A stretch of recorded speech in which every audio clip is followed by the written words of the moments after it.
Oke, terima kasih Mbak Elmi. Selanjutnya Mas Dwi Anang. Ya, perkenalkan nama saya Dwi Anang. Saya tinggal di Jakarta.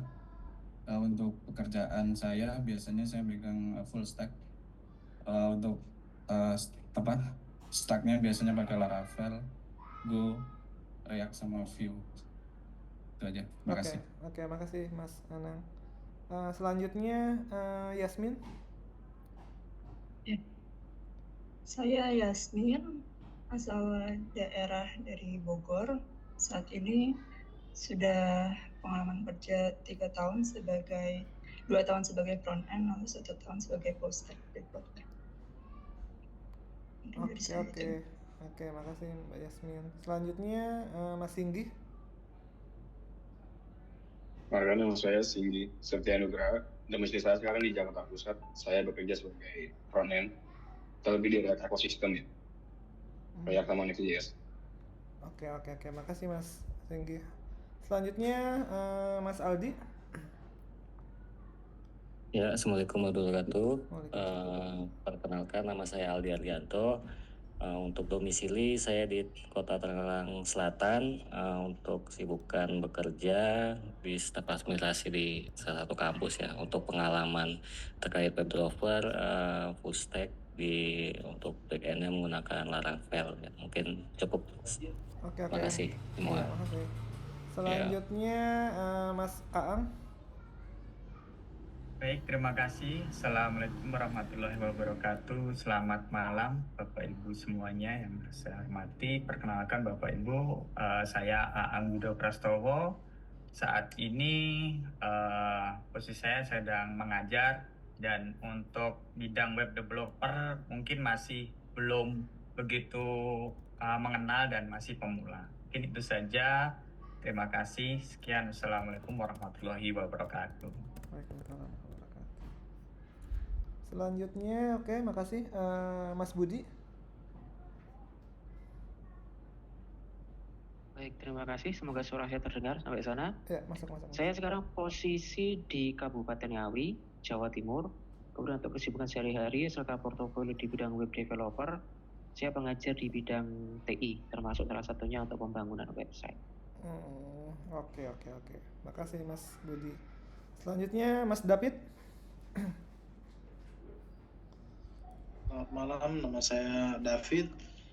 Saya bekerja di Kementerian PUPR di bagian yang mungkin jauh dari IT, yaitu di konsultan pajak Satker.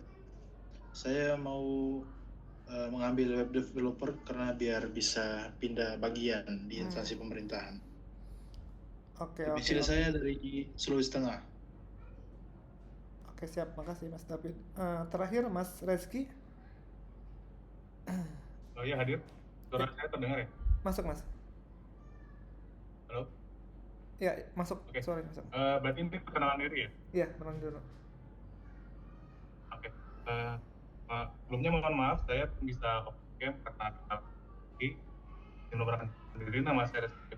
Saya sedang di perusahaan CRM dan saya mengambil skema web developer hanya untuk meningkatkan skill saya dan juga ingin mengembangkan saya juga. Terima kasih. Oke, makasih Mas Rizky. Oke teman-teman, ini kurang lebih ternyata bertambah jadi 12 orang di ruangan ini. Mungkin nanti selama 3 hari saya akan istilahnya ngisi materi mulai dari nanti teori sampai ke praktek ya. Mungkin dari sini nanti udah ada yang expert juga di bidang web developer, ada yang baru juga gitu. Mungkin nanti kita sampai ada sharing-sharing juga, tanya jawab. Kalau ada yang belum paham atau penjelasan saya kurang maksimal, nanti boleh diinfo aja ya. Nah, selanjutnya saya terangin dulu, nanti kita akan setiap hari itu kan mulai dari jam 7 sampai jam 9 ya, selama 3 hari itu.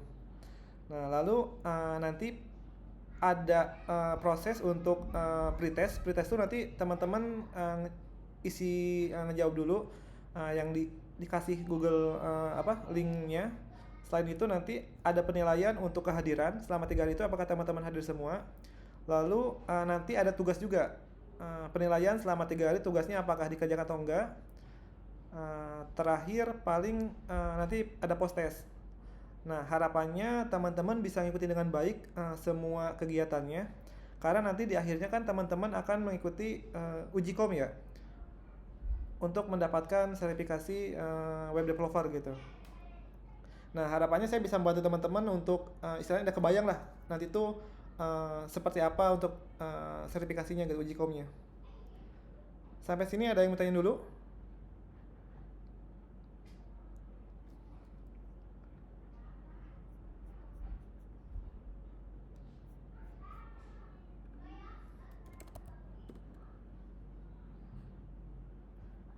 Mohon izin, Bapak, Ya. boleh bertanya? Silakan.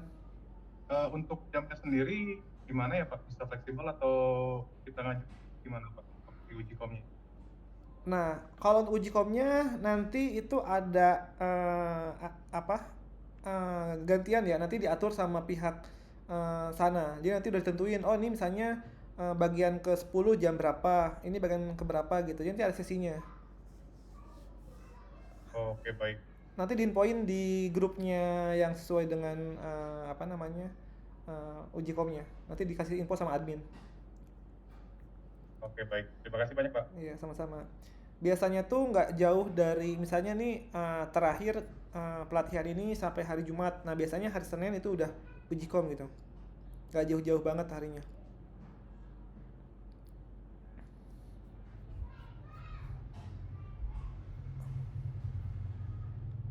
Oke, kalau gitu kita langsung mulai aja ke materinya.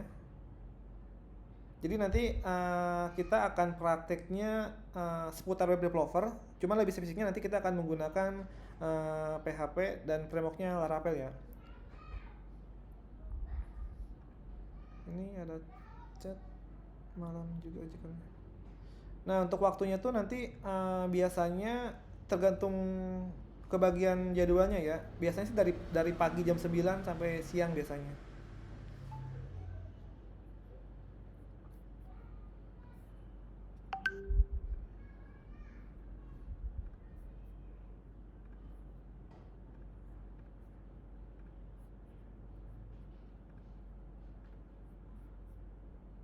Udah tampil belum? Sudah Mas, sudah. Oke, jadi di sini ada hak dan kewajiban peserta ya dalam mengikuti pelatihan ini. Hak peserta yaitu bertanya dalam setiap kegiatan pembelajaran, mengumpulkan pendapat dalam pembelajaran, mendapat kejelasan materi pelatihan, mempraktekkan keterampilan, mendapatkan sertifikat pelatihan. Nah, jadi nanti dalam sesi ini teman-teman harusnya sih aktif dalam bertanya supaya kita enak dalam sesi pembelajarannya. Nanti pun teman-teman dapat sertifikat ketika di akhir. Nah, di sini kewajibannya yaitu menghadiri keseluruhan pelatihan selama 3 hari, mengikuti pretest dan post-test, mengerjakan semua tugas yang diberikan, on kamera dari awal sampai akhir, HP dalam mode silent biar fokus ya teman-teman. Meminta izin jika mau meninggalkan Zoom, jadi biar tahu siapa aja yang meninggalkan Zoom gitu. Nah, mungkin saya coba share dulu untuk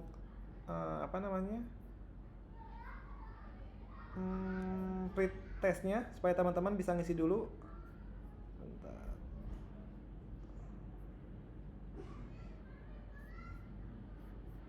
Pretestnya itu biasanya kasih waktu 10-20 menit untuk mengisinya itu.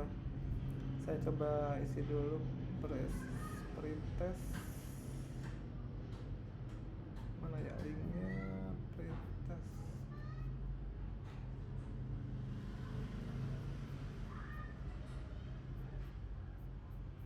Bentar, background kasih berapa?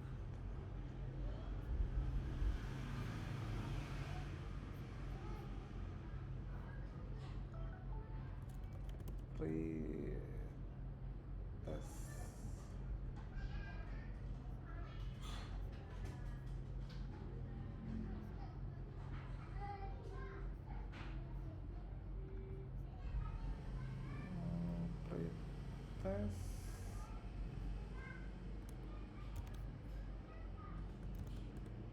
Ini untuk pretestnya saya kirim di chat.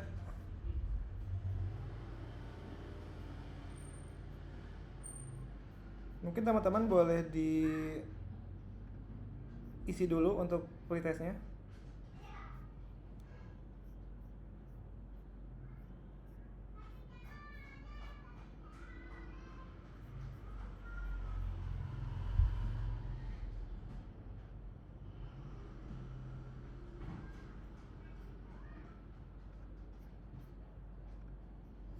Kalau ada kendala nanti boleh diinfo kalau ada kendala perihal pengisiannya.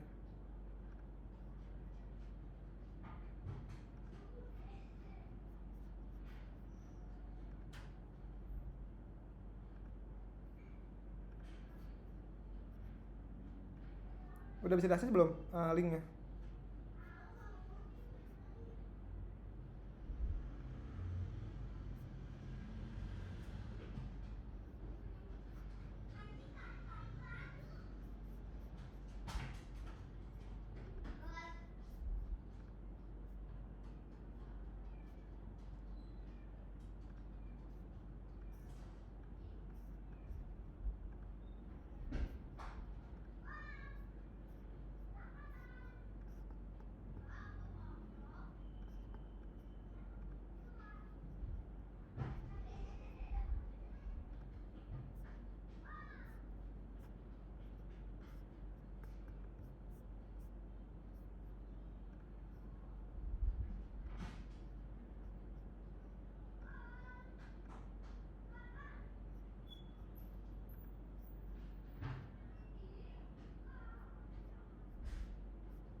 Kalau udah selesai ngisi pretestnya boleh diinfo ya.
supaya mempercepat juga nggak apa-apa, nanti bisa sambil jalan untuk ngisinya, nanti paling telat nanti malam boleh, supaya saya bisa sambil jalan ngisi materinya.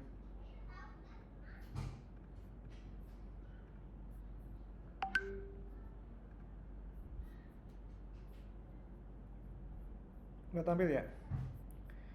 Nah, di sini saya akan menjelaskan tujuan dan manfaatnya pelatihan ini.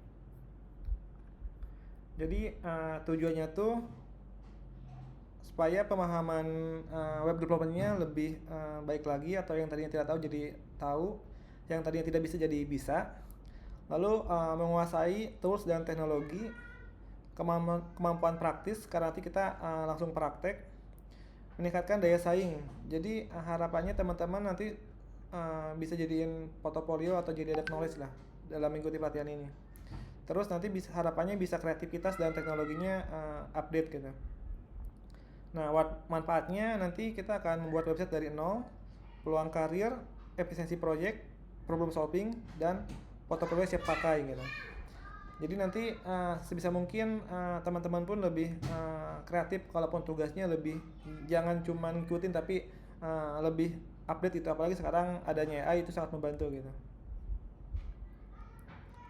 Nah, nanti course overview-nya ada pretest yang tadi yang saya sharingnya, lalu nanti ada overview web developer itu apa, install tools, slicing template menggunakan Bootstrap, nanti di sini CRUD master, terus CRUD transaksi relasi gitu. Jadi ini yang akan kita nanti selama 3 hari pelatihan ini. Nah, di sini saya jelasin dulu perihal roles-nya web developer ya.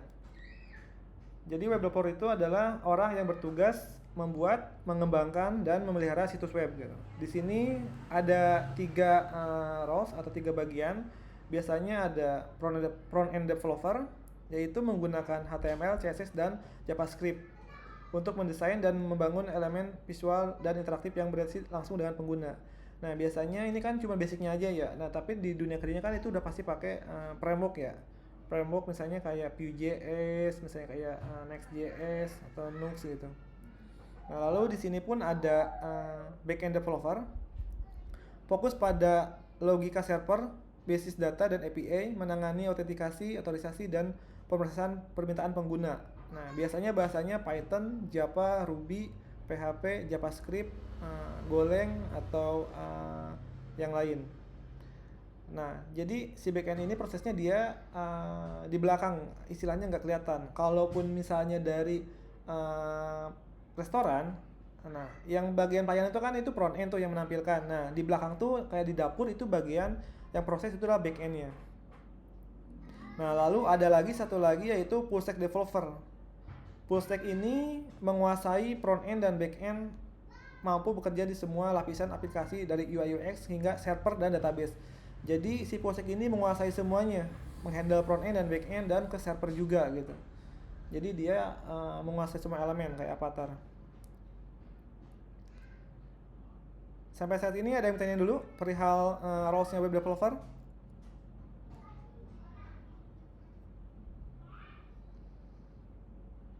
Kalau tidak ada, saya coba lanjut.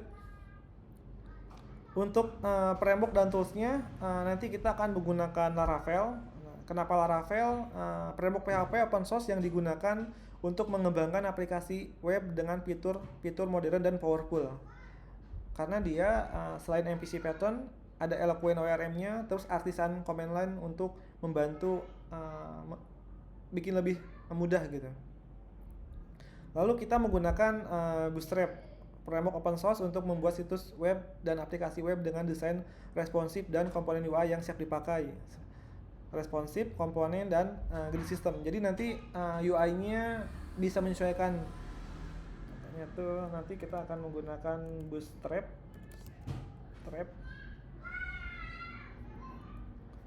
Nah, ini Bootstrap-nya sekarang udah versi 5 ya, yang ininya. Jadi dia bisa menyesuaikan tampilannya, bisa dari mobile, terus misalnya tampilan untuk desktop, nanti bisa disetting gridnya. Misalnya untuk desktop RAW-nya 12, call-nya misalnya MD, tapi kalaupun untuk mobile dia SM misalnya. Nah, nanti untuk install tools-nya tuh teman-teman bisa menggunakan XAMPP untuk web servernya, atau misalnya Laragon atau yang lain, itu boleh sesuai dengan biasanya teman-teman menggunakannya. Lalu nanti kita akan install Composer, dependensi untuk menjalankan manajer PHP-nya. Misalnya nanti Composer install, Laravel-nya udah pasti pakai Composer. Lalu text editornya teman-teman boleh menggunakan sesuai dengan kebutuhannya. Ada VS Code, ada Sublime, ada misalnya PHP Storm, atau Coder sesuai dengan nyamannya teman-teman ya. Nggak ada aturan bakunya gitu. Yang penting nanti teman-teman bisa menjalankan atau mengikuti pelatihannya gitu. Nah, nanti setup Laravel-nya tuh kita akan membuat menggunakan Laravel 12 ya. Terus nanti setting juga PHP-nya apakah udah sesuai atau belum. Terus cek juga versi komposernya apakah udah terupdate atau belum. Nanti menjalankan PHP Artisan Shop untuk merunning si Laravel-nya. Nanti kita pun akan buat database, terus setting connect ke database-nya menggunakan env, lalu memigrate. Nah, nanti di sini ada dokumentasinya. Kalau diklik, saya masuk ke dokumentasi Laravel-nya. Atau langsung Laravel. Nah, teman-teman kalau mau langsung dokumentasinya di sini laravel.com bisa ngikutin. Untuk cara instalasi di sini udah ada ya. Untuk create aplikasinya, cuman di sini biasanya menggunakan Composer global. Nanti tinggal lebih simple, tinggal Laravel new, nama projectnya apa gitu.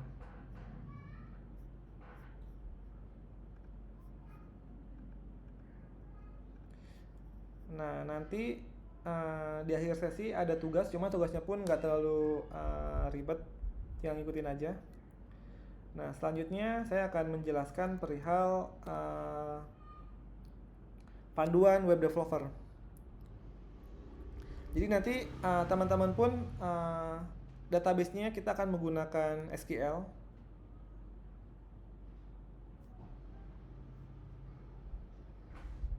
Nah, di sini apa sih SQL itu? Jadi bahasa untuk ngobrol sama database itu kayak ngasih perintah ke database untuk ngambil, tambahin atau ubah data.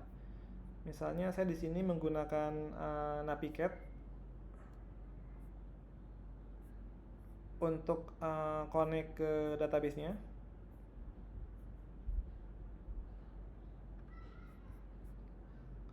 Nah, jadi di sini tuh perintah dasarnya tuh ada select, insert, update, delete. Jadi select itu untuk ngambil data, insert untuk tambahin data, update untuk ubah data, delete untuk hapus data.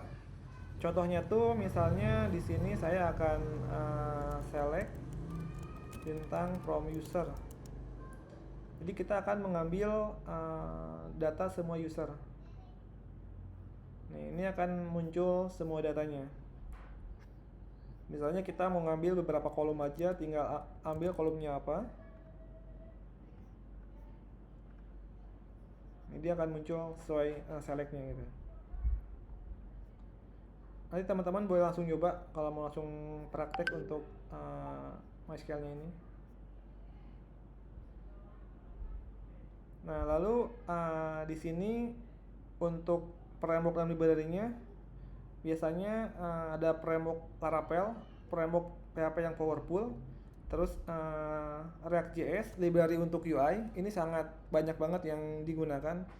Untuk project-project pun rata-rata kalau terpisah menggunakan React.js. Lalu Vue.js, framework JS yang mudah dipelajari. Bootstrap, CSS framework untuk styling. Jujur saya pun sebenarnya dulu pas belajar sebelum ke React.js biasanya menggunakan Vue.js itu dulu. Lebih masuk, soalnya kalaupun langsung React.js kayak agak berat, walaupun tiap orang beda-beda ya cara belajarnya.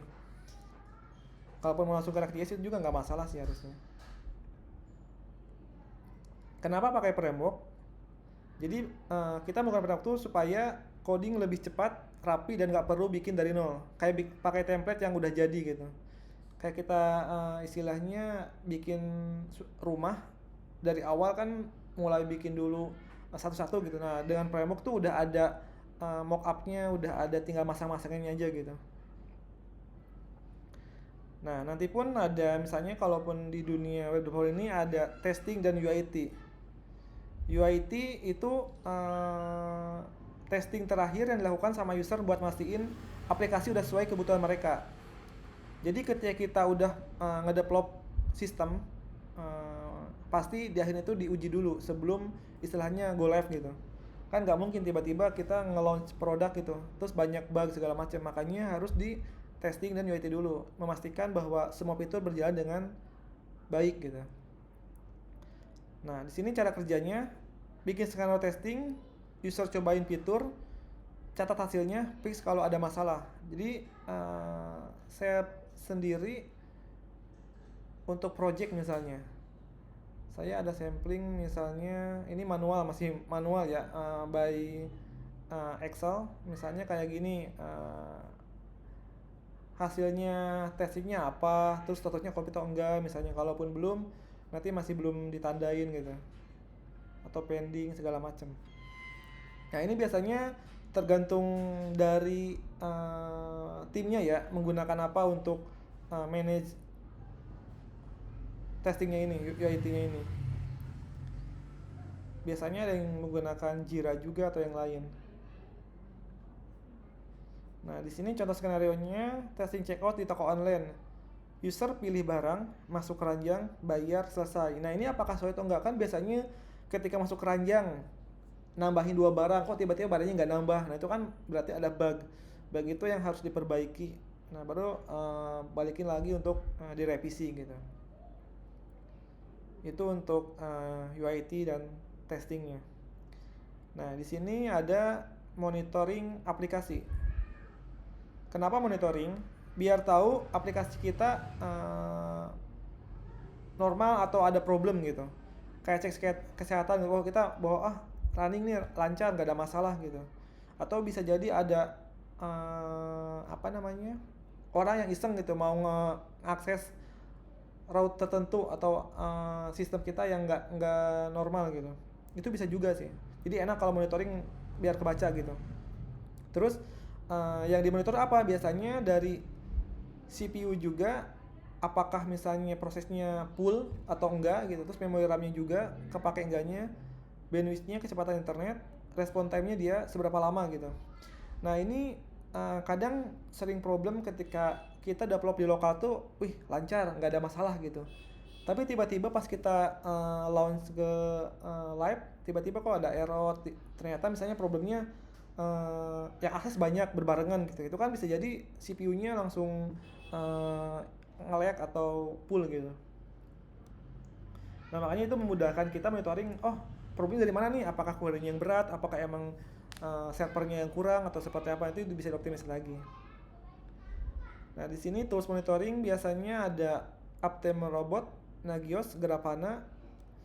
Bisa kirim notifikasi kalau ada masalah. Jadi ketika ada misalnya sistemnya down, itu bisa aja ngasih notif bahwa sistemnya nih error, biar kita tahu problemnya di mana gitu.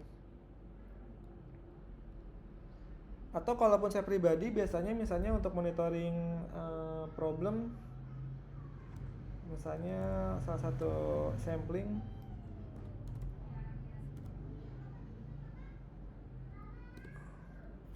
ini kalau kita ngetahui ada problem gaknya gitu, ngecek misalnya, kan nggak mungkin ketika udah lab tiba-tiba kita nanya errornya karena apa, terus gimana. Nah, biasanya di sini ada log error. Ini durasinya nggak ada gitu. Nah, di Laravel sendiri ini sangat mudah, cukup install tambahan, nanti udah kepake, kita nggak usah ngoding lagi gitu. Dia otomatis ngebaca di Laravel lognya.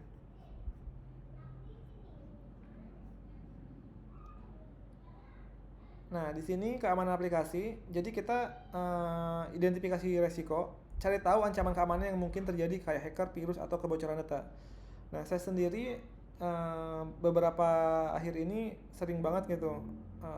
Misalnya tiba-tiba ada apa namanya situs judul itu sering banget, apalagi yang web-web yang pendidikan tuh kayak jurnal atau yang lain itu sering banget. Terus cara melindunginya, pertama buat kebijakan keamanan yang jelas, aturannya gimana, terus audit keamanan secara rutin biar kita tahu nih celahnya ada di mana, terus pakai best practice secara terbaik yang udah terbukti. Jadi kita cari tahu nih misalnya contoh di Laravel sendiri aturannya gimana sih supaya orang tuh nggak mudah untuk istilahnya nyisipin file atau nge-inject lah istilahnya. Itu seperti apa cara terbaiknya. Nah, manfaatnya apa? Data user aman, aplikasi selalu bisa diakses, kepercayaan user meningkat.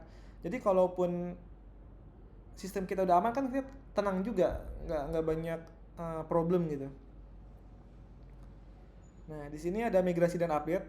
Jadi contohnya suatu migrasi itu, saya pernah ada satu klien yang migrasi dari desktop ke web gitu.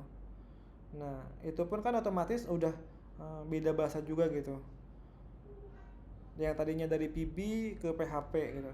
Nah, salah satu yang harus dipersiapkan yaitu pertama perencanaannya. Rencanain tuh misalnya kapan migrasinya, terus siapa yang ngerjainnya, berapa orang, terus apa aja perlu disiapkan gitu.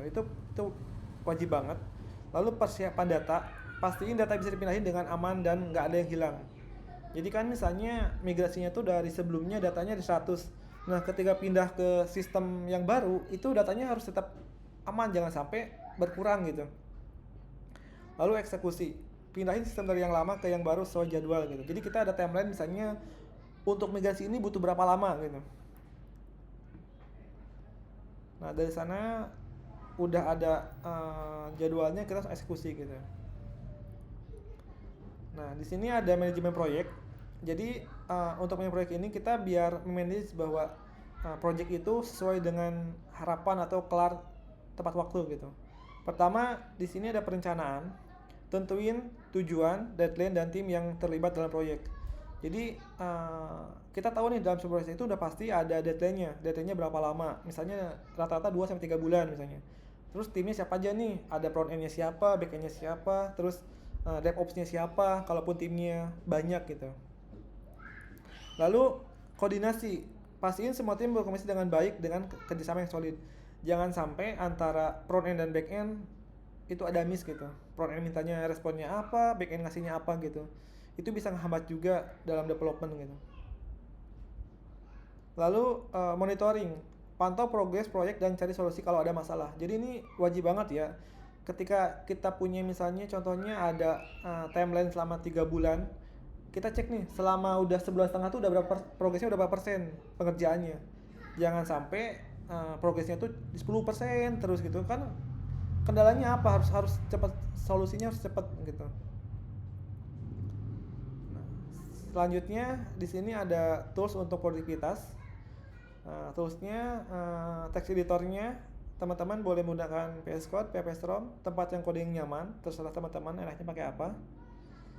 Lalu ada GitHub buat nyimpen kode kita atau kerjasama dengan tim teman-teman, itu udah wajib.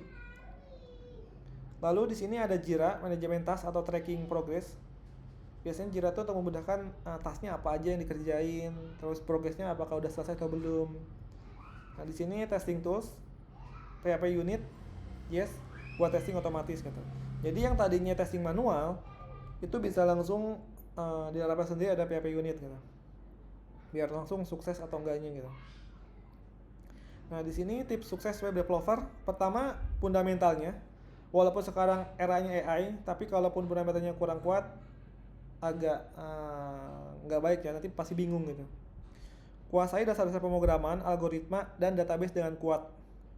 Praktis, jangan cuma teori, bikin project nyata buat ngasah skill gitu. Jadi semakin banyak project, itu semakin bagus gitu.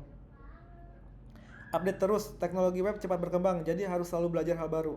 Ini saya alamin dulu pun pas belajar di Laravel versi 6, 7, 8, sampai sekarang 12. Kayaknya nggak kerasa gitu update-nya. Jadi setiap update pun pasti ada perbaikan atau pembaruan gitu. Kita harus tetap update terus. Nah, terakhir selamat belajar. Semoga materi ini membantu kalian untuk menghadapi uji kom dengan percaya diri. Ini nanti saya share untuk materinya. Materi yang perihal panduan web developer ini. Sampai saat ini teman-teman ada yang tanya dulu? Udah kebayang belum?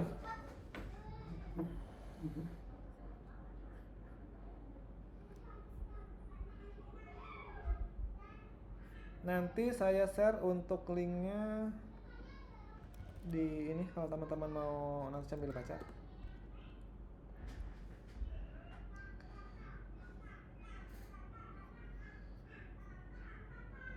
Mungkin ya buat sebagian orang yang udah terbiasa itu udah melewati fase-fase itu ya.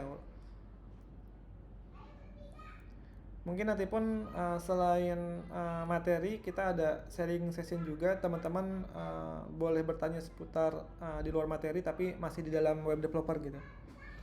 Contohnya misalnya kayak seputar freelance atau nentuin harga freelance segala macam gitu. Nanti kita boleh sharing-sharing juga.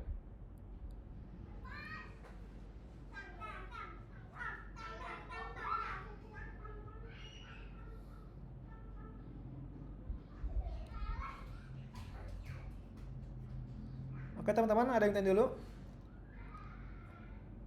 Atau penjelasan saya terlalu cepat? Ntar saya coba jelasin lagi yang bagian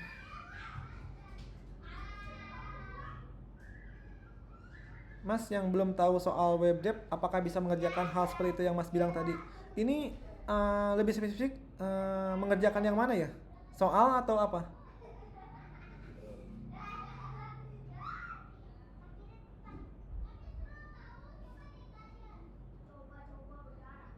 Mas David, boleh sambil soal materi yang tadi.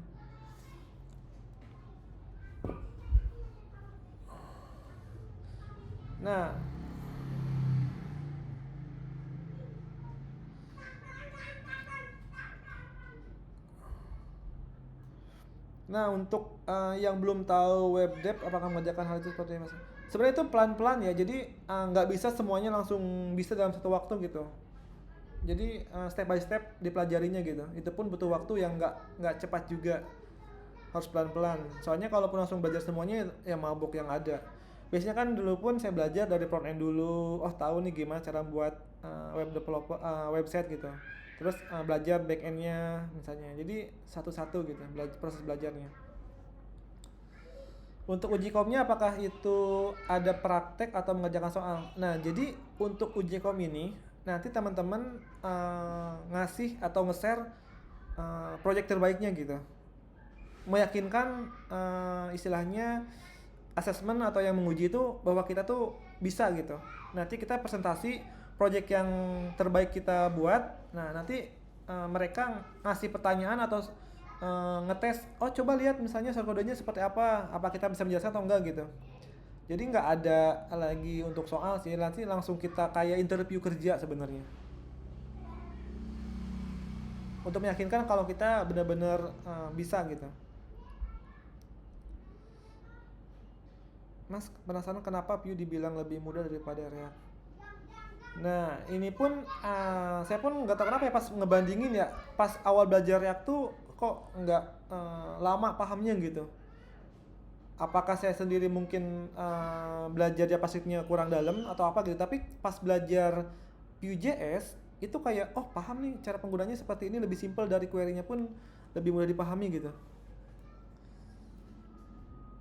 Syukur-syukur ya bisa belajar sambil real project gitu. Itu karena kita dipaksa bisa juga, jadi bagus gitu. Kadang kalau kita belajar aja terus tanpa tujuan yang jelas, lama-lama jadi bosan juga.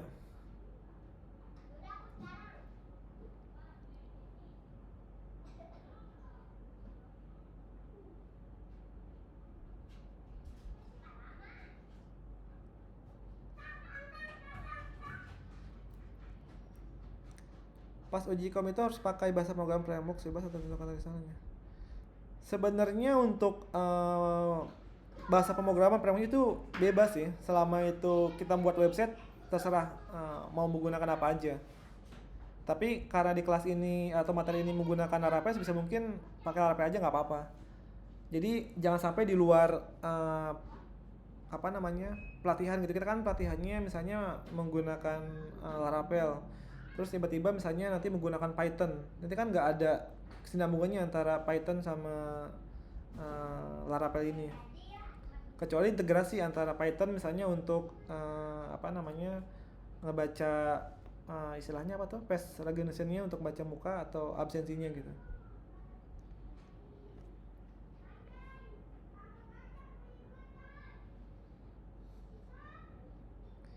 Boleh Mas David, kalaupun ada yang belum paham tadi tentang yang mana, boleh saya jelasin ulang?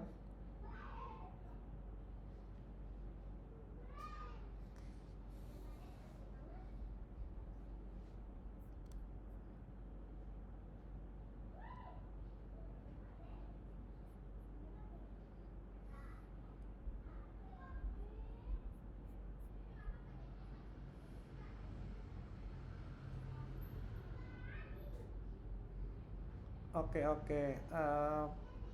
Paling kita coba langsung sampling ini ya, untuk sebenarnya sih harusnya sebelum ke Laravel ini teman-teman udah terbiasa dengan PHP dulu ya sebenarnya, biar nggak bingung gitu. Soalnya kalaupun kita ibarat loncat nih dari rantai belajarnya dari tangga 1 langsung ke tangga 5 misalnya, itu kan agak lumayan jauh ya. Harusnya kan tangga 1, 2, 3, 4, 5 itu kan ada prosesnya gitu. Cuman karena waktunya ini terlalu istilahnya singkat juga, selama 3 hari, jadi nggak memungkinkan untuk semuanya dipelajari dengan waktu yang mepet ini. Nah ini justru kalau yang bagi belum punya porto atau project gimana? Nah nanti kan kita akan ngoding istilahnya ngoding bareng, atau saya akan bikin materinya mulai dari awal menggunakan Laravel, terus misalnya nanti slicing bootstrapnya ke Laravel, nanti fitur-fiturnya dijalankan. Nah itu yang teman-teman bisa explore lagi. Oh misalnya nih nanti contohnya tuh bikin CRUD untuk buku misalnya. Nah teman-teman bisa explore lagi tuh, tambahin relasinya buku ini punya siapa misalnya. Itu nggak apa-apa. Jadi nanti di tugasnya pun kan ada salah satu contohnya, saya kasih bocoran tugas misalnya, yaudah tambahin nih CRUD untuk selain buku apa nih yang berhubungan dengan tabel tersebut gitu. Nah itu pun nanti bisa dipresentasiin hasil pelatihan atau sama 3 hari itu bikin apa, nanti tunjukin aja. Yang penting Mas bisa menjelaskan dari awal penggunaan sampai nanti menjalankannya itu bisa dijelaskan gitu. Contohnya nih misalnya nanti nge-show-nya tuh project misalnya CRUD untuk user misalnya. Nanti jelasin aja pertama running dulu Laravelnya menggunakan PHP Artisan. Nah setelah menjalankan Artisan, nanti jangan lupa web servernya jalankan juga. Nah selain itu nanti coba diakses webnya. Nah terus dijelasin tuh fitur per fiturnya yang udah dikerjain apa. Nah nanti waktunya kan sebenarnya nggak lama ya untuk uji kom itu paling biasanya 10-30 menit gitu. Jadi ya kita lama-lama aja kita ngelobinya gitu. Kalau kita udah ngelobinya banyak, dia pun waktunya nggak terlalu banyak untuk nanya-nanya gitu. Jadi sebisa mungkin waktu itu dimanfaatkan dengan baik. Sebisa mungkin jangan sampai kita cuma presentasi misalnya cuma 3 menit.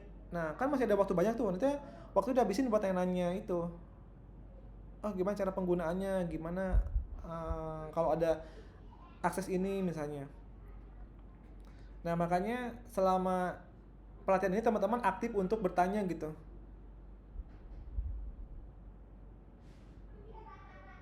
Apakah boleh menggunakan XAMPP untuk menjalankan PHP-nya? Ya boleh-boleh aja Mas, mau XAMPP, mau PK Laragon. Itu terserah teman-teman menggunakannya apa. Kalau saya sendiri menggunakannya langsung install PHP-nya, lalu MySQL-nya diinstal juga. Jadi nggak pakai XAPP atau Aragon atau apa tuh WAM atau yang lain. Nanti kalau ada kendala, Mas David boleh japri saya atau WA aja biar lebih gampang membantunya kalau ada kendala.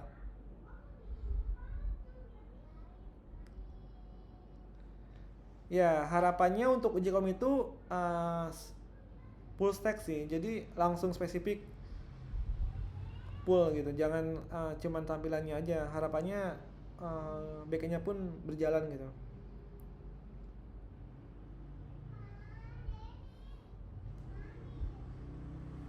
Jadi teman-teman bisa menjelaskan alurnya dari front-end-nya seperti apa, cara kerjanya, dari back-end-nya pun seperti apa gitu. Lebih bagus, itu penilaian lebih baik gitu.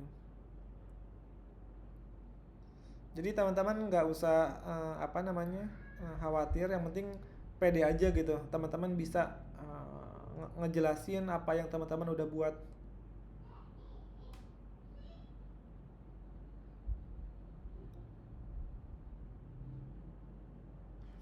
Nanti ininya untuk API-nya ya kan nanti di Laravel sendiri kita akan belajar untuk buat API-nya, Mas.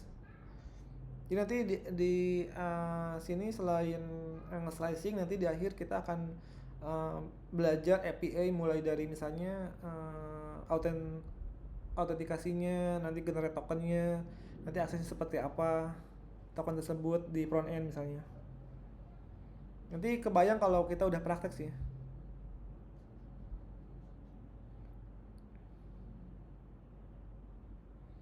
Nanti untuk itunya pun di lokal aja, nggak apa-apa. Untuk nge-show-nya nggak harus ke hosting atau ke server, nggak apa-apa, running di lokal aja.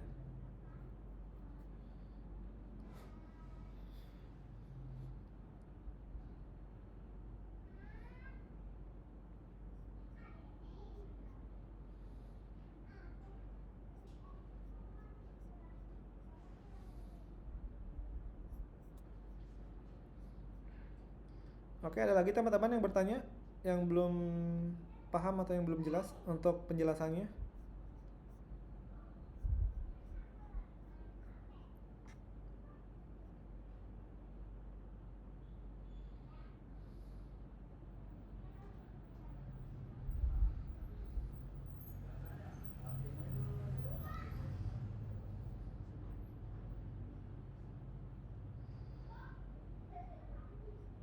Walaupun ya untuk saat ini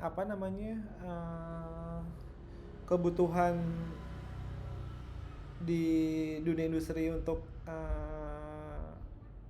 web dev ini agak lagi menurun ya. Maksudnya itu saya perhatiin juga lokernya pun udah mulai jarang ekspos gitu, kebanyakan ya dari relasi gitu. Makanya untuk saat ini skill itu kurang gitu. Selain skill, kita harus bisa komunikasi sama relasi sebanyak-banyaknya gitu.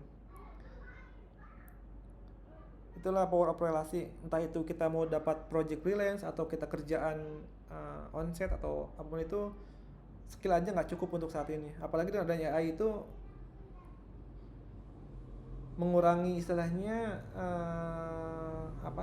bukan mengurangi, tapi kasihan yang belum ada pengalaman sama yang baru lulus gitu. Karena berpikiran daripada nge-hire junior lebih baik berbayar AI gitu. Cuman marketnya tuh masih banyak gitu. Banyak masih UMKM yang masih manual, yang belum mengenal sistem gitu. Yang jalur-jalur pun banyak yang belum migrasi, contohnya masih banyak.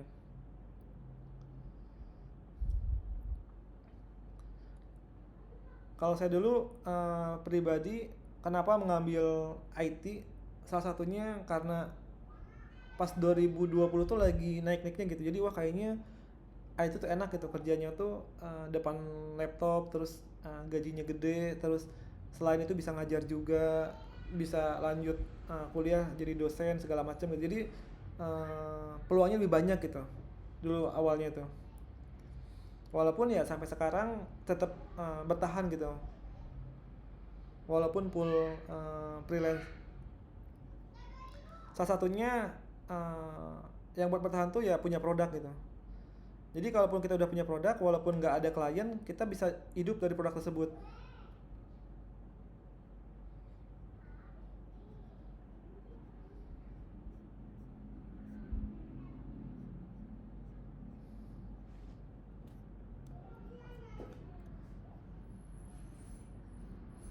Oke, saat ini teman-teman ada yang mau tanya dulu perihal web developer ini atau seputar nanti biasanya di dunia kerja seperti apa atau proyek seperti apa gitu. Boleh kalau bertanya dulu?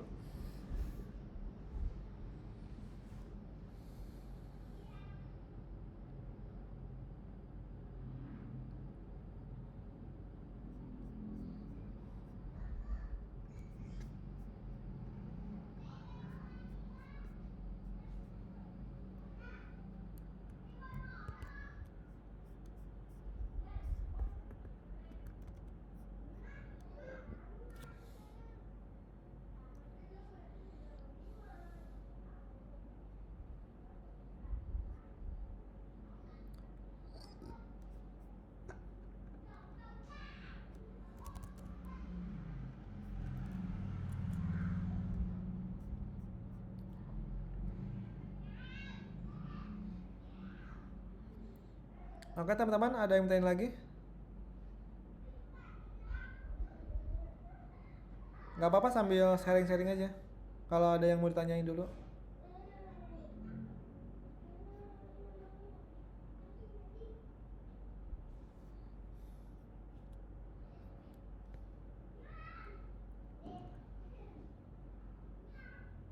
Kalau nggak ada, saya coba share nanti untuk prakteknya itu. Bentar. Gitu.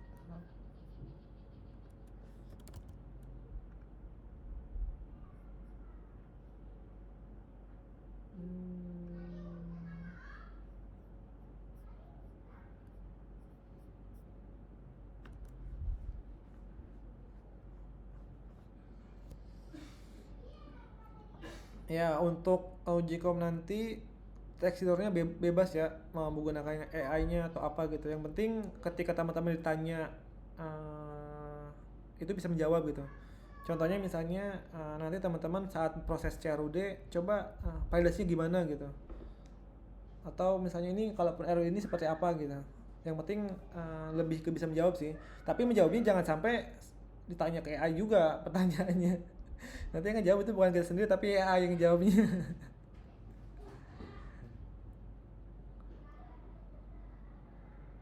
Untuk jadi kebebasan ya antar asesornya. Yang penting kita bisa jawab gitu apa yang ditanya sama asesornya.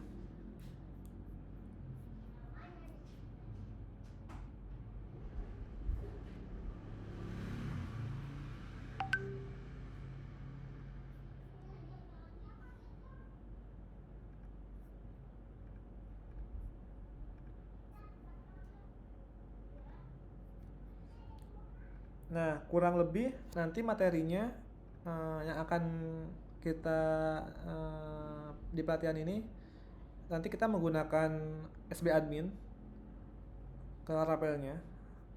Nah, di sini nanti ada step by stepnya, saya jelasin juga. Cuma nanti ini di pertemuan kedua ya. Ini saya supaya kasih gambaran aja untuk prosesnya. Nanti teman-teman kalau mau ngikutin juga boleh langsung, supaya langsung paham juga gitu. Nanti di sini ada step by stepnya, dijelasin juga dari validasi, terus CRUD-nya seperti apa. Nah, nanti untuk tab usernya. Nah, nanti ini untuk pertemuan kedua. Nah, pertemuan ketiganya nanti ada menggunakan kita API, plus API. Jadi selain nanti membuat halaman CMS-nya, nanti kita akan membuat REST API-nya, sampling untuk login, register, atau CRUD yang lain gitu. Nanti saya jelasin step by stepnya ya. Mungkin kemarin sih dalam waktu 2 jam harusnya cukup lah untuk menjelasin materi ini. Nanti pun di akhir ada sesi-sesi tanya jawab kalau ada yang belum paham gitu. Jadi ini untuk gambaran nanti praktek yang akan kita buat gitu. Nah, jadi untuk Ujikom sendiri ya nggak apa-apa, nanti show aja ini yang udah dibuat, terus jelasin fitur by fitur, kelebihannya apa, validasi seperti apa, jelasin aja. Lebih lebih baik, lebih bagus gitu nanti secara penjelasannya.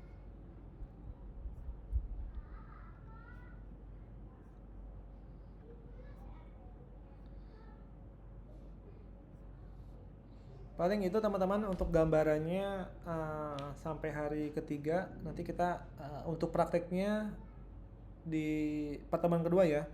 Hari pertama ini kita lebih ke teori sama sharing-sharing dulu teman-teman supaya ada gambaran.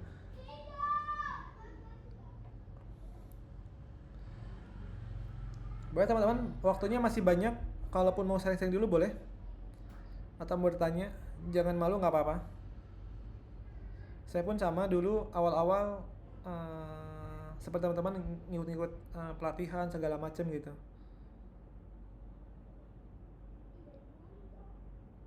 Sampai saat ini pun sama, saya kalau ada kelas-kelas yang menarik saya pasti beli juga gitu untuk update skill.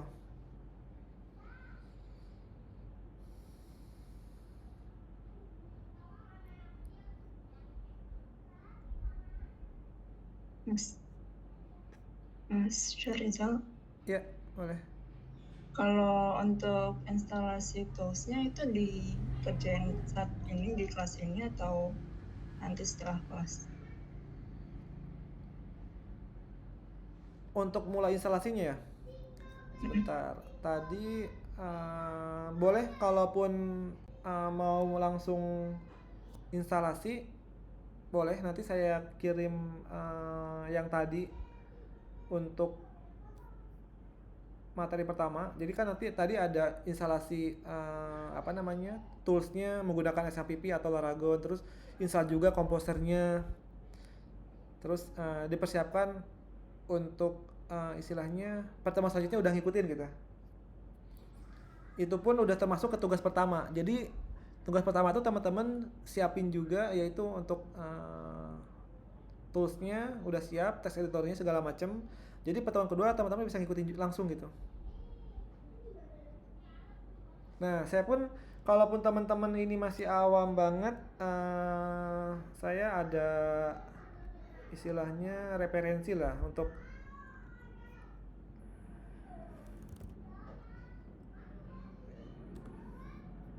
udah tampil belum? Udah Mas. Nah, di sini ada roadmap-nya, misalnya Laravel Developer. Ini mulai dari awal, dari HTML, CSS, JavaScript, jQuery, sampai nanti tutorial Laravel 12-nya ada di sini. Ini kalaupun teman-teman misalnya mau ngikutin dari e-booknya.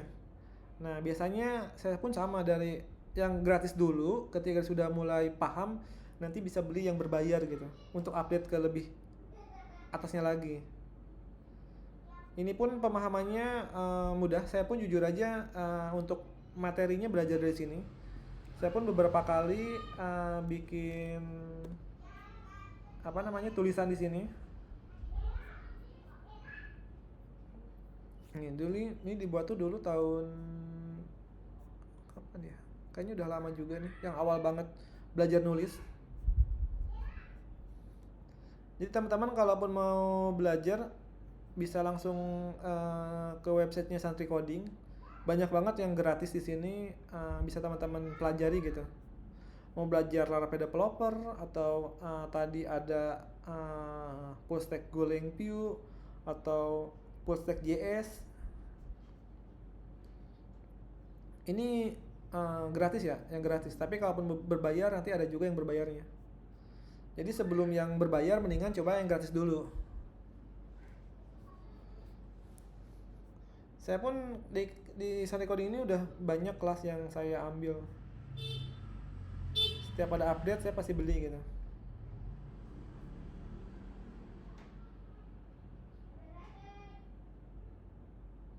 Oh iya, untuk LinkedIn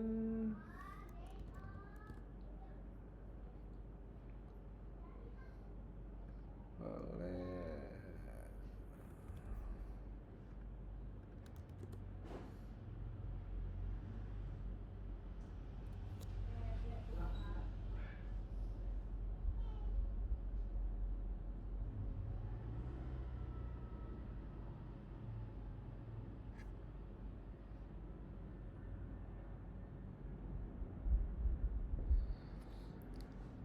Mas, misalnya presentasinya proyek yang udah live pas uji kom, nanti pertanyaannya dari penguji kayak gini.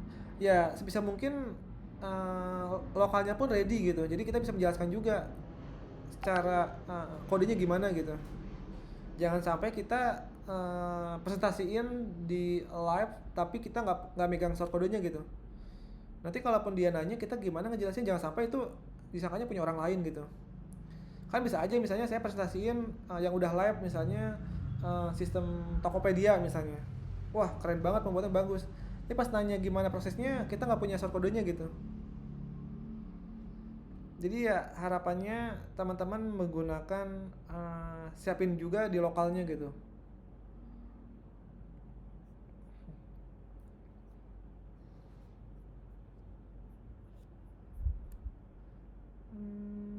Sama yang tadi terakhir nih.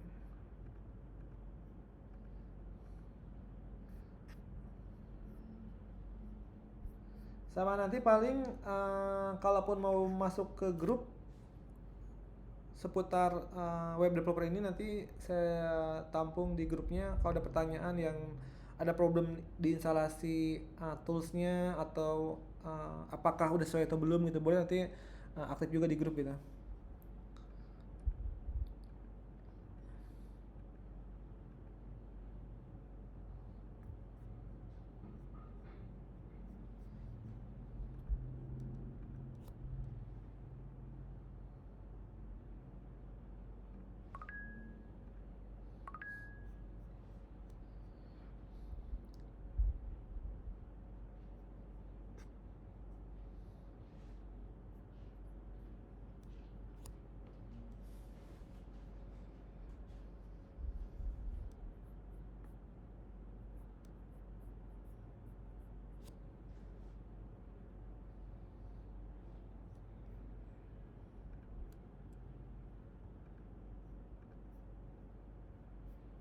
Untuk tadi itu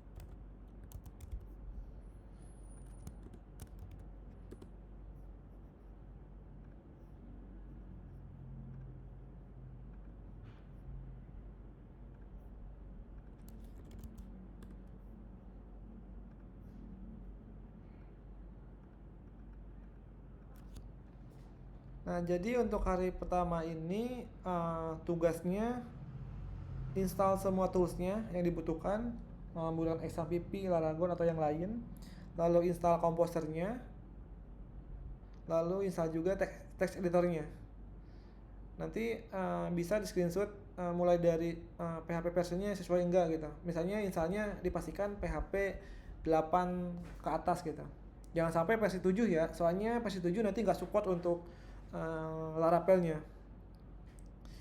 Lalu nanti saya kirim link untuk nge-submit tugasnya. Bentar, submit tugasnya tuh linknya, link tugas, bukan tugas.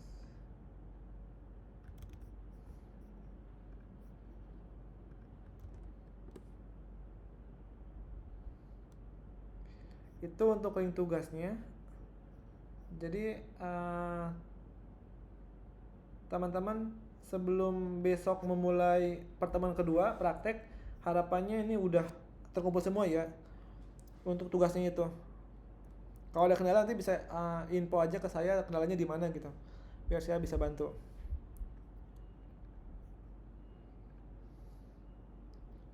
Untuk awal karir terjun di dunia kerja profesional mulai kapan dan bagaimana dulu, Mas?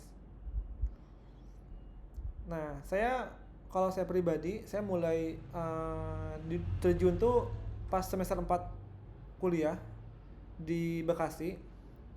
Saat itu saya ikut beberapa kelas di BWA, kalau teman-teman tahu, Buit Angga. Nah, ketika awal selesai kelas tuh saya kayak pede gitu. Wih, saya udah bisa nih bikin sistem gitu.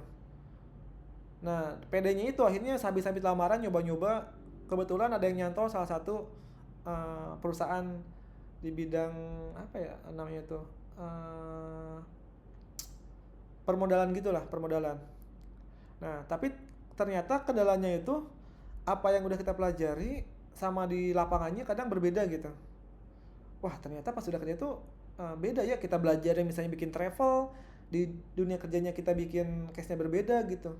Sedangkan pemahaman saya belum terlalu bagus lah waktu itu. Akhirnya 3 bulan pertama tuh lumayan istilahnya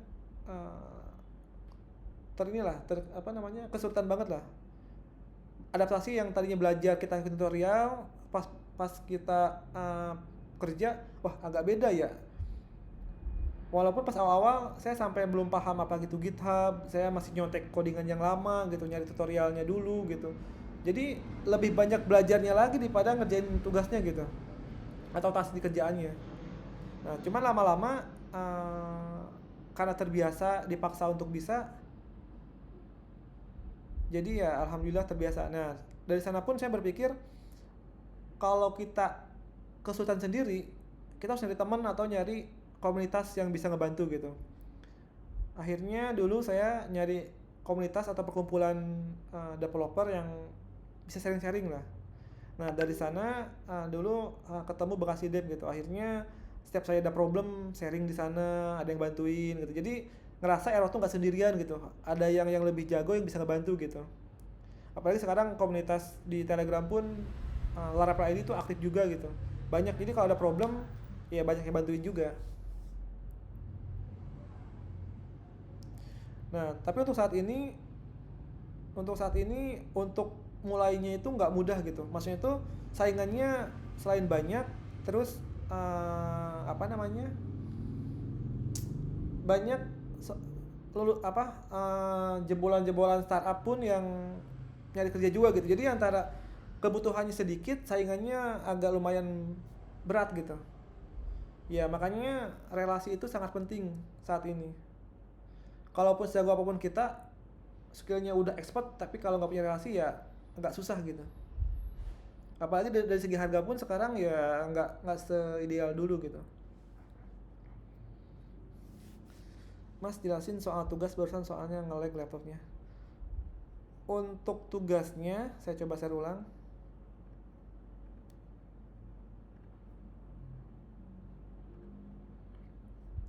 Nah, ini Mas Nabil untuk tugasnya install semua tools yang dibutuhkan dari XAMPP, Composer, VS Code untuk text editornya, lalu screenshot dari PHP version, Composer dan yang lainnya.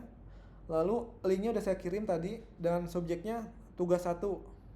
Batas waktunya tuh sampai besok sebelum pertemuan kedua. Karena kita kan udah mulai praktek gitu, pertemuan keduanya.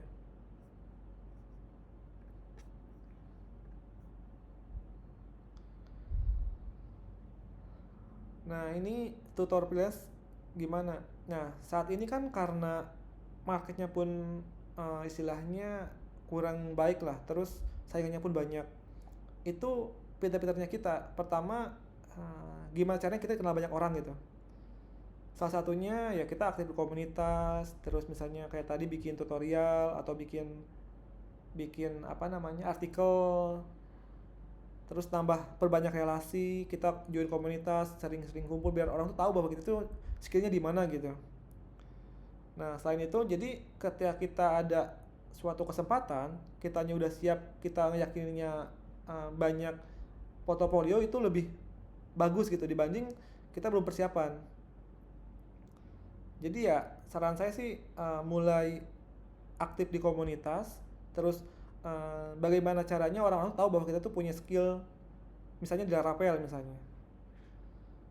Banyak juga sekarang misalnya yang bikin tutorial di YouTube untuk ya selain itu nambah istilahnya orang-orang tahu, syukur-syukur bisa banyak yang nonton gitu.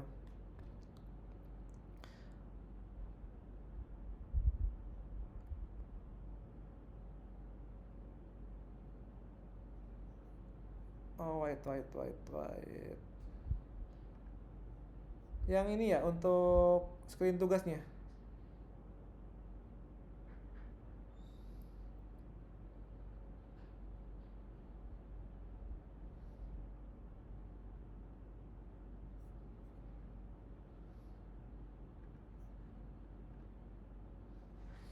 Saya aja dulu pas awal-awal istilahnya mulai freelance tuh awalnya nggak ngerasa gitu kalau saya tuh sedang kepikiran buat freelance gitu. Soalnya dulu saya ditawarin sama BWA lagi naik-naiknya 2020 itu saya belajar 3 bulan 4 bulan karena saya aktif di grup Telegram itu.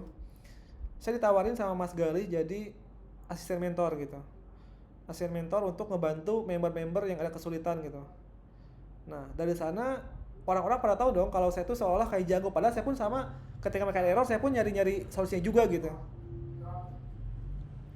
Nah, dari sana mulai dari skripsi, mulai dari misalnya dia ada kerjaan, ada project atau apa, dia mulai ngajak gitu, kolaborasi gitu. Disangkanya sudah jago, padahal saya cuman sama-sama nge-search juga kalau ada problem ya saya pun nyari juga, nggak mungkin di luar kepala gitu. Nah, dari sana mulai pada kenal, relasinya lumayan banyak, projectnya pun ya alhamdulillahnya tuh clear gitu, nggak ada isu gitu.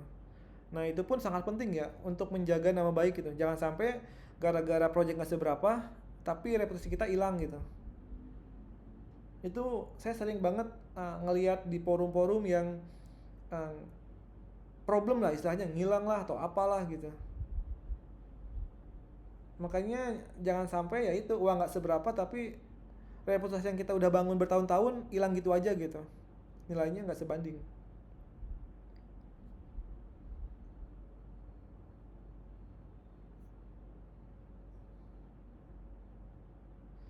Nah, saya sendiri pun yang tadinya project itu bisa jadi produk gitu. Jadi saya pernah ada salah satu klien, dia di bidang akikah. Teman-teman kalau tahu akikah itu dia catering sama pemotongan hewan. Yang awalnya dia by project gitu. Mas, saya buatin untuk bisnis saya nih. Saya kan biasa ketika ada project tuh langsung datang ke usahanya lah. Pengen tahu nih prosesnya seperti apa, flow-nya seperti apa. Setelah dibuatin, ternyata masih banyak akikah-akikah lain yang masih manual gitu. Akhirnya saya coba tawarin juga, oh ternyata dia butuh juga ya. Dan dari sana jadi produk gitu. Setelah jadi produk, kita nentuin apakah dia mampu nggak kalau beli lepas gitu, atau kan bulanan. Tapi kalau pikir-pikir mendingan bulanan aja. Selain kita punya pemasukan bulanan, mereka pun nggak berat gitu untuk bayarnya gitu. Nah, ibaratnya kalau dulu untuk istilahnya bangun kontrakan perlu modal, kita cukup bangun sistem bisa menghasilkan uang kayak kontrakan gitu. Berarti sewa gitu ya subscription-nya. Betul, subscription gitu. Jadi setiap bulan dia bayar. Nah, saya perhatiin ternyata akikah itu omsetnya lumayan juga gitu. Mulai yang tadinya 300 juta naik ke 400 sampai sekarang 300 sampai 500 itu udah stabil lah omsetnya mereka. Jadi ada rasa kebanggaan juga, wah ternyata sistem kita dipakai nih sama usaha ini gitu. Terus wah ternyata usaha ini meningkat gitu. Ikut seneng juga sih. Terus kita pun evaluasi kira-kira apa nih yang bisa membantu lagi nih supaya memudahkan teman-teman. Terus misalnya kenapa nih ini nggak dipakai gitu, apa ada masukan nggak gitu. Apalagi yang tadinya misalnya itu kan perlu sertifikat ya, sertifikat yang tadinya ada orang desainnya sekarang udah nggak ada orang desainnya karena udah by system gitu. Ya di sisi lain ya itu setiap ada perubahan itu pasti ada resiko pengurangan karyawannya.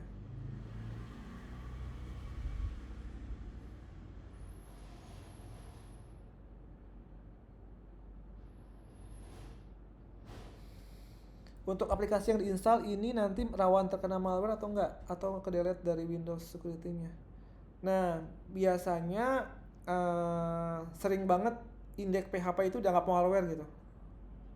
Dia otomatis kehapus gitu. Saya pun nggak tahu kenapa tuh, biasanya di Windows dia sensitif banget pakai apa ya ininya. Tiba-tiba kok hilang gitu. Tapi itu harusnya aman sih. Selama aksesnya situs resminya ya, jangan situs yang di luar itu.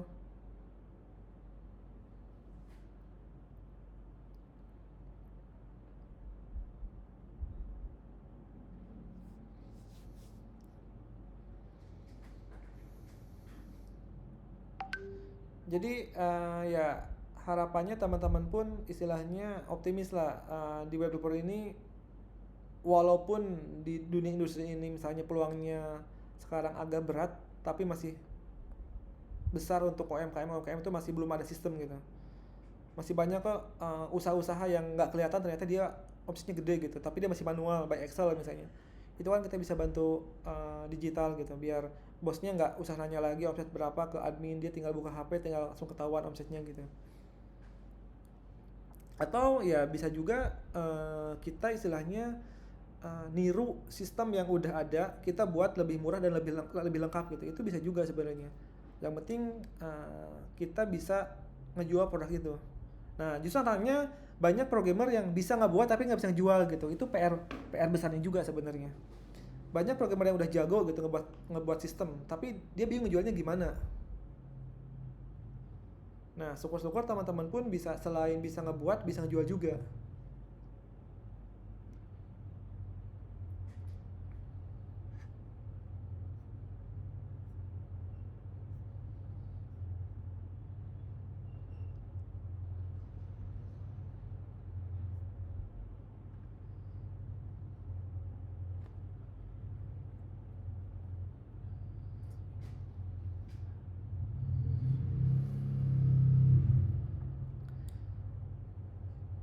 Mungkin dari teman-teman sendiri mungkin udah ada bayangan juga gitu, ketika kita istilahnya terjun pun kita udah tahu kapan exit gitu. Maksudnya itu kita nggak mungkin selamanya ngoding terus, itu kan udah pasti ada step by stepnya gitu. Siapa sih yang nggak mau misalnya berhenti ngoding tapi kehidupan stabil gitu.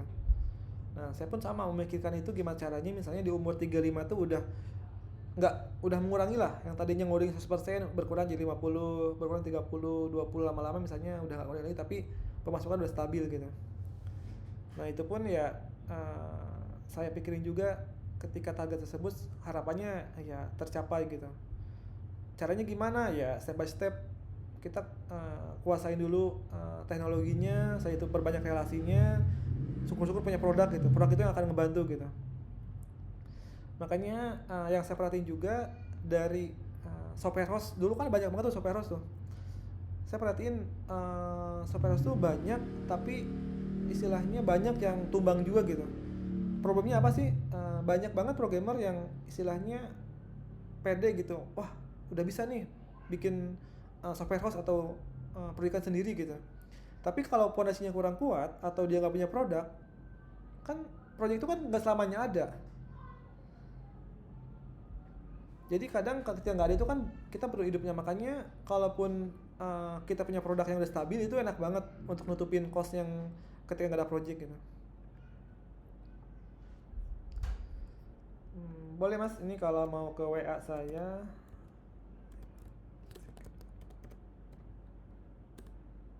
Nanti japri aja.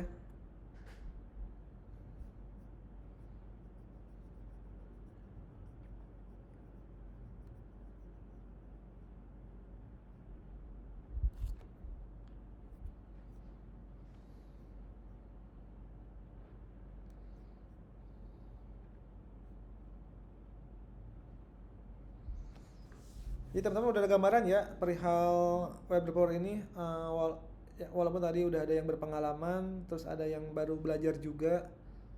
Jadi udah gambar lah untuk web developer seperti apa, lalu misalnya di dunia kerjanya seperti apa. Kalaupun ada yang belum tahu atau mau bertanya boleh. Atau misalnya tadi yang mahasiswa nih bingung juga tuh, kadang bingung pas lulus mau kemana gitu. Itu udah pasti PR banget tuh. Halo, Mas. Iya, Mas Rizky. Izin bertanya, untuk kayak ibaratnya saya ingin mulai buat freelance ya. Hmm. Nah, kayak contoh kecilnya saya lihat di Fiverr gitu, freelance klien dan sebagainya gitu. Suaranya Mas Tapi kadang potong-potong kayak Mas. Suaranya kurang jelas kayaknya, kepotong-potong. lo udah jelas ya? Iya, masuk. Masuk ya? Ya, mau minta tanggapan aja gitu. Kadang-kadang misalkan saya freelance gitu ya di suatu web seperti contoh kecilnya Fiverr. Ya, kadang saya melihat seperti ya company profile atau desain apa sesuatu yang seperti itu. Kadang saya agak minder melihat orang India gitu ya, Mas, yang menghargai project mereka ya sebesar misalkan $5 ya $1,5 gitu. Mungkin ya sebagai Mas yang pengalaman gimana gitu. Saya pribadi minder gitu lihat orang-orang bayarnya murah berapa. Ya maksud itu tadi ketika kita mulai freelance, misalnya mulai di Fiverr atau di Upwork atau di manapun itu, ketika mau submit, tapi udah banyak yang submit harganya tinggi-tinggi gitu Mas. Maksudnya harga yang lain $5 atau berapa gitu per jamnya gitu. Ya, kadang suka minder aja gitu Pak, naik harga yang lain tawarkan gitu. Ya seperti orang India atau orang yang lain gitu. Saya melihatnya kebanyakan sih rata-rata orang India gitu yang relatif murah gitu. Iya. Sebenarnya sih ya, kalau saya pribadi ya, ketika saya mau submit project, ya anggaplah yang lain saya tutup mata dulu. Saya nggak peduli yang lain harganya berapa, yang penting kita ngasih harga sesuai dengan skill kita gitu.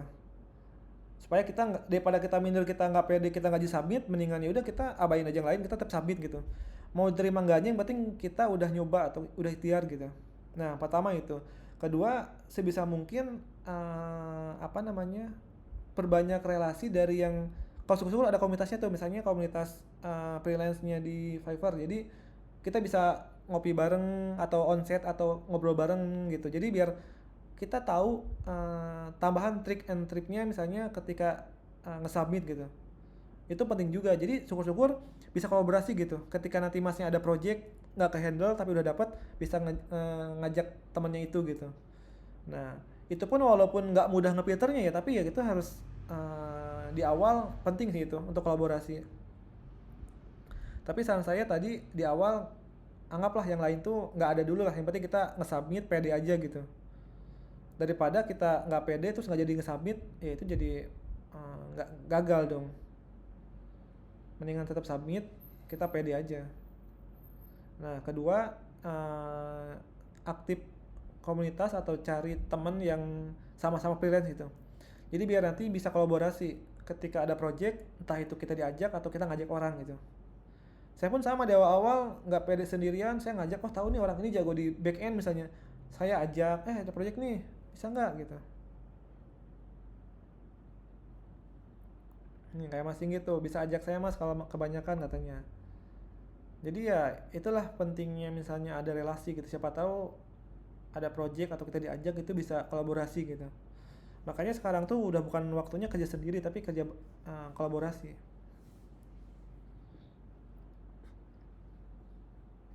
Oke, makasih Mas. Apanya? Mau izin bertanya juga mengenai nanti uji kom. Terdengar suara saya? Masuk. Oke, mengenai uji kom, semisal tadi Mas beritahu kalau kita kan full stack nih. Misalkan dari front end-nya kan saya ngambil React. Yang jelas ada Laravel-nya di back-end gitu, itu oke-oke aja berarti. Ya, oke aja, nanti bisa ngejelasin gitu. Ya, kasih. Nah ini Mas Niko, bener Mas kebingungan mahasiswa semester akhir itu mau kemana. Nah yang pertama ya sebisa mungkin cari dulu istilahnya magang lah, atau ada kesempatan untuk di real project gitu. Biasanya sih kalau saya pribadi dulu, kalau saya nggak bikin uang, saya mikir yang penting banyak ilmu gitu. Tapi kalau saya udah banyak ilmu, ya saya masuk perusahaan harus ada gede duitnya gitu. Walaupun ya itu tergantung setiap orang beda-beda gitu cara pandangnya. Kalau saya pribadi pasti mikirnya ya udah saya dapat pengalaman dulu, walaupun nggak ada apa namanya budgetnya, nggak masalah, penting saya dapat ilmu gitu. Ketika saya udah dapat ilmu, biasanya waktu bisa ngikutin. Kalau nentuin harga project freelance biasanya gimana mas? Nah ini pun PR paling bingung ya, ketika ada project nih misalnya bikin e-commerce, harganya berapa ya? Itu pasti bingung. Itu kita harga misalnya 3 juta kemurahan, ngasih 20 juta kemahalan, nanti kabur kliennya. Itu pasti hal-hal yang perlu dirinciin gitu. Jadi biasanya kalau saya pribadi ketika ada project, dulu pun sama, rate saya tuh nggak mahal, misalnya 3 sampai 5 juta. Itu skala UMKM atau yang kecil-kecil gitu. Nah, ketika berjalannya waktu, saya dapat project yang lumayan up, yang tadinya UMKM atau yang kecil, tiba-tiba perusahaan. Otomatis kan kalau perusahaan kan walaupun projectnya misalnya sama, tapi harganya bisa beda. Karena ya saya pribadi ngelihat pertama dari fitur. Seberapa banyak fiturnya yang mau di-develop gitu. Nah, dari kita launching fitur itu, nanti kan kita ada estimasi. Oh, misalnya nih fiturnya tuh login 1 hari misalnya. Terus fitur payment gateway 3 hari. Terus fitur transaksi berapa hari. Nah, ketika udah ada hari tentunya, kita tinggal tentuin kita mau dibayar per hari berapa. Ada yang per harinya 300.000 misalnya, ada yang misalnya 500.000, itu tergantung teman-teman sebenarnya. Nah, jadi kalkulasi. Jadi kita enak rinciin ke kliennya. Nanti ngasih list fitur, terus ada hari, terus ada harga. Nah, sekiranya misalnya ini kemahalan, ya udah. Ini kalaupun di hold dulu jadi versi kedua gimana, atau nambah fitur selanjutnya. Atau yaudah ada budget sekian. Jadi kita kalau di awal udah ngejelasin budget berapa, fitur apa aja, dia pun paham gitu. Oh, ternyata saya 10 juta tuh fiturnya ini aja ya misalnya. Tapi kalaupun mau kurang lagi, paling mana yang sekiranya bisa dikurangin dari kesulitannya. Misalnya nih yang tadinya transaksi itu pakai payment gateway-nya nanti stop dulu, nanti versi kedua misalnya, update fitur misalnya. Itu tergantung kita negosiasinya sih sebenarnya. Jadi di awal tuh untuk nentuin harga project itu, pertama tentuin dulu modulnya apa aja yang mau dikerjain. Kedua, di list satu modul itu berapa lama pengerjaan. Nah, kalau udah ada kita porsi harinya, kita tinggal nentuin sehari mau dibayar berapa. Atau kalau kita normalnya deh, misalnya kita digaji misalnya normalnya per bulan nggak apa deh, saya 6 juta lah misalnya. Saya pengerjaan project itu 3 bulan. Bisa aja yaudah kaliin aja 6 kali 3, itu boleh-boleh aja sebenarnya. Walaupun dalam estimasi itu pun nggak boleh mepet. Misalnya nih kita estimasi benernya 2 bulan, tapi kita report kesananya 3 bulan, jaga-jaga untuk misalnya di luar dugaan kita sakit atau kita ada handle yang lain segala macam gitu. Itu pun salah satu tip, jangan sampai mepet waktu ngasih timeline ke klien gitu. Tapi di sisi lain kita pun jangan kelamaan juga misalnya timelinenya. Makanya penting banget dirinciin biar tahu. Nanti kan apalagi dia paham gitu pengerjaan ini berapa lamanya. Misalnya kita ngasih list itu, kok ini nggak masuk akal gitu. Misalnya mau bikin modul payment gateway kok nyampe 1 bulan gitu. Itu perlu dikoreksi juga. Tapi itu lama-lama terbiasa sih. Kalaupun udah sekali 2 kali, jadi tahu nih, jadi koreksi. Cuma nanti pun ada fasenya, saya yakin sih. Karena saya pun ngalamin yang tadinya budgetnya misalnya kecil, terus nyobain yang middle, sampai yang gede pun nanti nemu gitu. Walaupun dulu masih mikir, ya gimana sih dapetin project 2 digit misalnya. Gimana sih dapat project 3 digit gitu. Ya nanti berjalannya waktu, selama kesempatan itu datang kita siap, itu pasti dapat sih. Justru kebanyakan kesempatan itu datang, kitanya belum siap gitu. Misalnya nih ada project 2 digit, ternyata skill kita belum siap. Tapi ketika skill kita udah siap, nah siapa tahu ketika ada project itu datang, kita bisa ambil gitu. Walaupun ada istilahnya banyak juga teman-teman yang ngerasa dia udah pro, udah expert, ada project apa diambil, ada project apa diambil, dia nggak memperhitungkan waktu gitu. Itu bisa jadi bumerang juga. Banyak yang karena ngerasa dia bisa, karena dia berasa expert gitu, dia ambil semua project, tiba-tiba timelinenya berbarengan gitu, kan jadinya buyar gitu. Selain dia kurang tidur, bisa aja misalnya dia sakit atau apa gitu, kan jadi problem. Nah, sebisa mungkin ke saya pribadi, saya ambil project yang sesuai dengan timeline saya, waktunya pas gitu. Jangan sampai saya ngambil di luar waktunya. Contohnya sekarang saya lagi handle misalnya 3 project. Oh, udah pasti 3 project nih. Pagi ngerjain yang mana, siang yang mana, malam yang mana. Jangan sampai kedengaran project saya langsung ambil gitu. Kan waktunya nggak ada. Kecuali kalau saya mau ngambil, diambil tapi saya partneran sama siapa gitu. Misalnya teman saya ada yang kosong, ya ajak nih, ada project nih. Jadi kita bisa sharing project juga. Jangan semuanya makan sendiri juga, nanti kasihan. Badannya nggak kuat.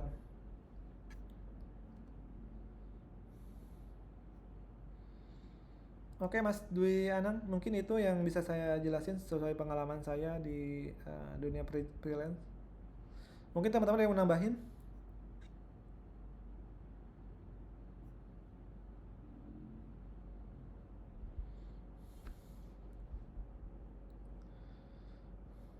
Mungkin sebagai tambahan ya, yang biasanya project tuh kalau yang kita by temen atau yang biasa aja, ya udah project sekian, DP, running gitu.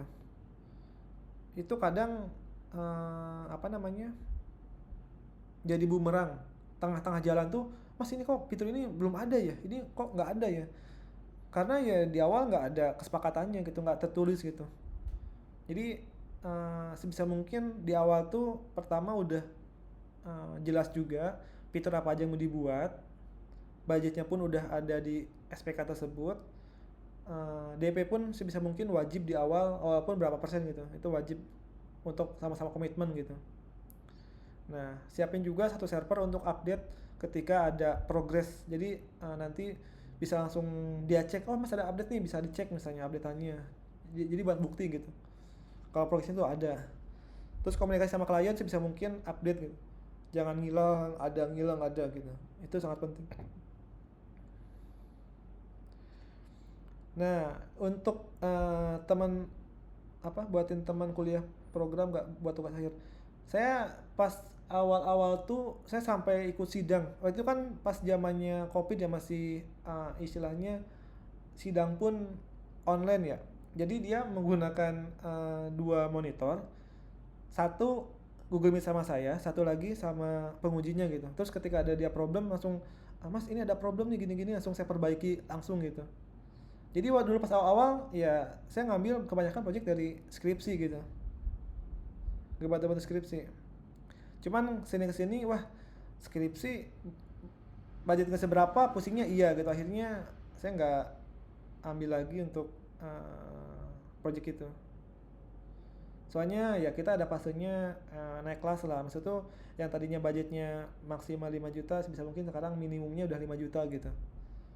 Terus naik lagi gitu. Ya kalaupun itu berbagi ke yang lain gitu.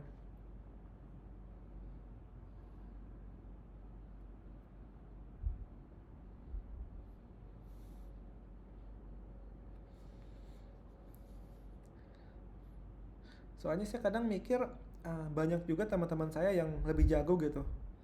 Tapi kadang ngerasa mereka nyari gitu, minta job atau minta project gitu. Padahal saya biasa-biasa aja, suka dapat aja gitu. Ada aja projectnya gitu. Ya mungkin tanpa saya sadari, saya nge-branding diri saya sendiri mulai dari awal dari BWA gitu. Orang-orang pada tahu, terus ketika project itu mereka repeat order gitu. Itu yang jarang orang ketahui gitu.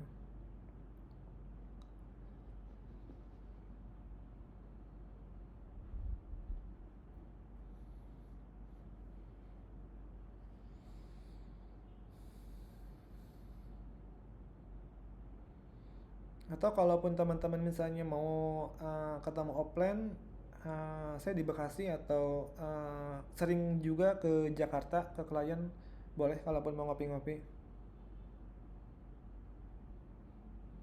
Kalau Jakarta biasanya saya ke Pancoran atau ke Fatmawati.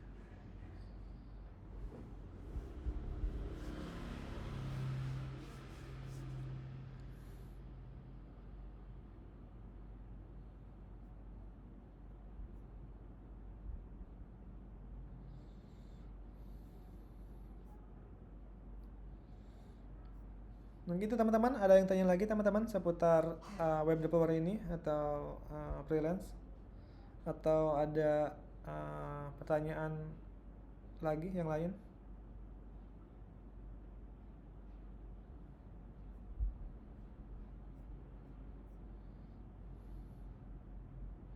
Perihal tugasnya udah paham semua ya? Tinggal ngikutin aja, install toolsnya, nanti di screenshot terus di upload ke link Google Drive-nya.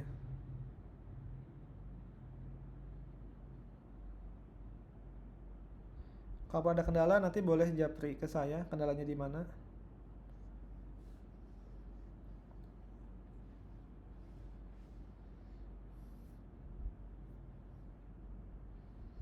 Sama yang tadi udah diisi semua belum untuk pretestnya?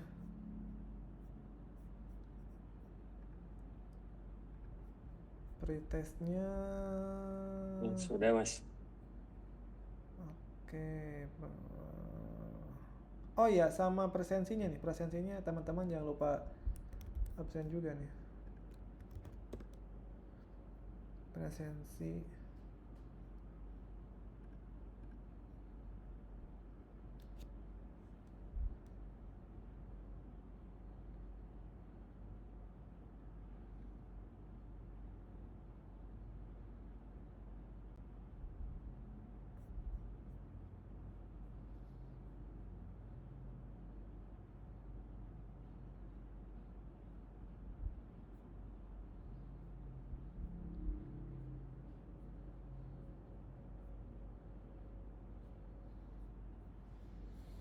Oke teman-teman, paling itu dulu untuk pertemuan pertamanya, karena waktu juga udah mau jam 9. Kalau ada pertanyaan lagi, teman-teman boleh, kalaupun mau ini untuk presensinya di chat ya, udah masuk belum?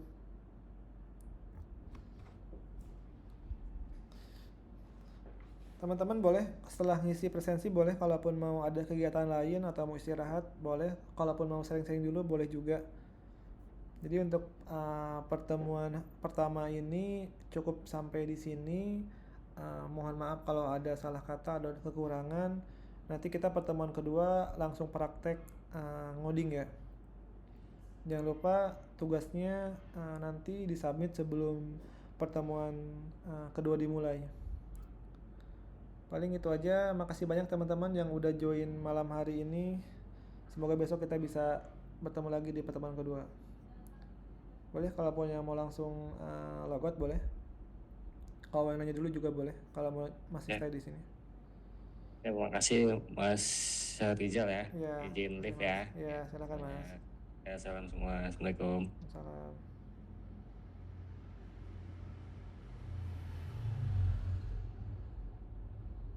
Terima kasih Mas, izin live ya. Oke, sama-sama. Terima kasih Mas Ridho.